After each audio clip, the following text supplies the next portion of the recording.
கர்நாடக முன்னாள் டிஜிபி ஓம் பிரகாஷை அவரது மனைவியே கத்தியால் குத்தி கொலை செய்த நிலையில் கொலைக்கான காரணம் அம்மாநிலத்தையே அதிர வைத்துள்ளது. 68 வயதான ஓம் பிரகாஷ் 1981ஆம் ஆண்டு பேட்ச் IPS அதிகாரி. 2015இல் டிஜிபியாக பதவி வகித்தவர். 2016இல் ஓய்வு பெற்றவர்.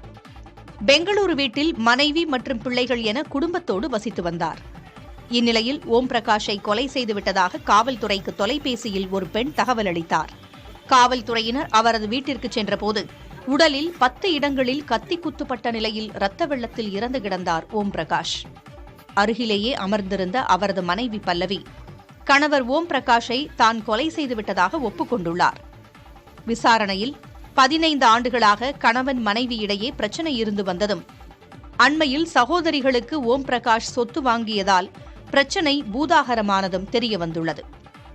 ஓம் பிரகாஷ் வீட்டில் துப்பாக்கியுடன் சுற்றுவதாகவும் எப்போது வேண்டுமானாலும் தன்னை சுட்டு கொலை செய்து விடுவார் என்றும் அண்மையில் வாட்ஸ்அப்பில் உறவினர்களுக்கு அவரது மனைவி தகவல் அனுப்பியதாக தெரிகிறது.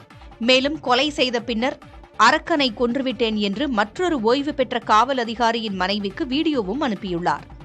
பல்லவியை கைது செய்த காவல்துறையினர் விசாரணை நடத்தி வருகின்றனர்.